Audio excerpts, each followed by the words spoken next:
Good morning students. Welcome to my YouTube channel SSC Sangeet Science Classes. Today we will learn about rate of change of velocity. यानी कि जो velocity में जो changing होगा उसके बारे में हम लोग स्टडी करेंगे. ओके, तो इसमें आता है, इसी को हम लोग बोलते हैं acceleration.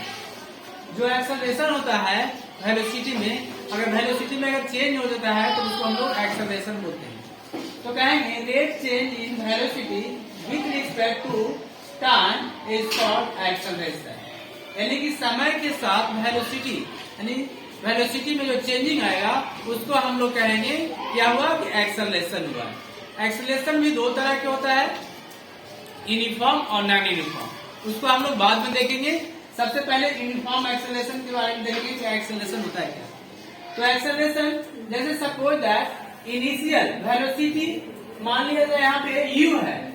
If initial velocity u and final velocity v in time t, यानी कह सकते हैं कि पहले कोई ऑब्जेक्ट का जिसका u था वेलोसिटी, कुछ समय बीत गया, उसके बाद इसका वेलोसिटी v आ गया. ओके, इन टाइम t, तब हम इसको कहेंगे कि एक्सेलरेशन इज इक्वल टू हो जाएगा change in velocity with respect to time.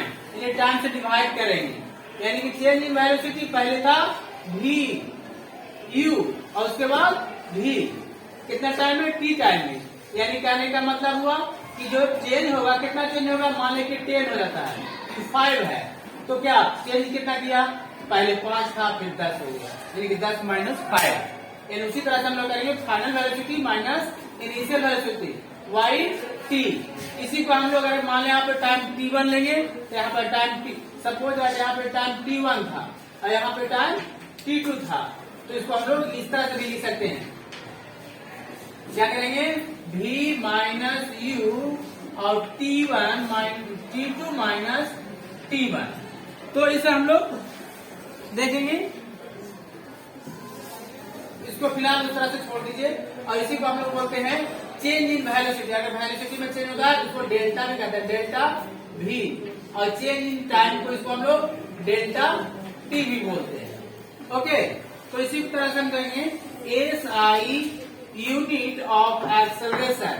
तो एस आई यूनिट एक्सेलरेशन इसका क्या हो जाएगा, इसका होता है वेलोसिटी का मीटर पर सेकेंड, और नीचे जो t है उसका सेकंड आएगा, ऊपर जाएगा तो मीटर पर सेकंड हो जाएगा. ओके, अब हम इसका हम लोग एग्जाम्पल देखेंगे. तो हमें देखा कि change in velocity is called acceleration, यानी एक्सेलरेशन में change in velocity with respect to time. अब हम लोग देखेंगे एग्जाम्पल. सपोज दैट कहता है एक स्टेशनरी स्टार्टिंग कहता है फ्रॉम ए स्टेशनरी पोजीशन, यानी मान लिया जाए कि कोई पोजीशन यहाँ पे है, यहाँ से स्टार्ट किया है तो इसका इनिशियल वेलोसिटी क्या हो जाएगा, 0. यहाँ पढ़ना और इसको ग्राफ बनाना है. Rahul pedal his bicycle to attain velocity 6 metre per second. कहता है पैंडल किया, उसके बाद 6 मीटर पर सेकेंड आया इन टाइम 13 सेकेंड, यानी कि 13 सेकेंड लगा तो इसका 6 मीटर पर सेकेंड आ गया. ओके, कितने टाइम में, अगर ये टाइम है तो ये हमारा टाइम है, तो यहाँ 30 सेकेंड, यहाँ पे 30 सेकेंड आ गया और ये वेलोसिटी हो गया. तो यहाँ से यहाँ तक है 30 सेकेंड. फिर कहता है देन ही अप्लाइड ब्रेक. अब यहाँ ब्रेक अप्लाई किया, तो जब ब्रेक अप्लाई तो come down to 4 metre per second. अब जो है तो डिक्रीज कर गया वेलोसिटी, कितना हो गया, 4 metre per second in next 5 second, यानी कि 5 सेकेंड और कहीं पे आया, यानी 5 सेकेंड के बाद इसका वेलोसिटी हो गया 4 मीटर पर सेकेंड, है ना. तो calculate the acceleration of bicycle in both the cases. तो पहला केस तो ये होगा कि इनिशियल वेलोसिटी 0 और फाइनल इसके लिए 6 मीटर पर सेकेंड, और दूसरा होगा यहाँ से स्टार्ट कर रहे हैं initial velocity 6 metre per second और final velocity 4 metre per second. यानी कि जब बढ़ा रहे हैं तो वेलोसिटी दो जो चेंजिंग होगा वो दो तरह से, एक नेगेटिव और एक पॉजिटिव यहाँ पे आएगा, है ना. जब कम से अगर उसमें फोर्स लगाए तो फोर्स लगा के हम लोग जानते हैं, पहले पढ़ चुका है कि फोर्स लगा के हम लोग वेलोसिटी को चेंज कर सकते हैं। अगर फोर्स लगाए, ब्रेक लगाए तो मूवमेंट को उसको रोक दिए तो उसका वेलोसिटी कम डिक्रीज कर जाएगा। लेकिन अगर पैंडल और इसको इंक्रीज करते हैं तो क्या होगा, इंक्रीज कर जाएगा। तो एक्सेलरेशन दो तरह से आता है, क्या होगा, एक पॉजिटिव और एक नेगेटिव होगा, है ना।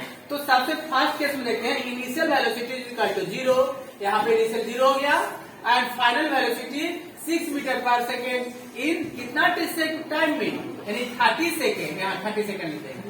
तो acceleration change in velocity with time, तो फाइनल वेलोसिटी कितना हो जाएगा, 6 मीटर पर सेकेंड, यहाँ मैंने लिख दिया। Initial velocity 0 metre per second, कितने टाइम में, तो 30 सेकेंड। तो 30 से डिवाइड कर दिए तो मेरा कैलकुलेट करके आएगा 0.2 मीटर पर सेकेंड। ये मेरा एक्सेलरेशन हो गया। ओके, सेकेंड केस में कहता है, अब ऑब्जेक्ट यहाँ पे आ गया, इसका initial velocity 6 metre per second, 5 second में ब्रेक अप्लाई किया तो इसका धीरे धीरे जाकर वेलोसिटी कितना हो जाएगा, 4 मीटर पर सेकेंड। तो फाइनल वेलोसिटी कितना हो जाएगा, 4 metre per second in time 5 second, है ना।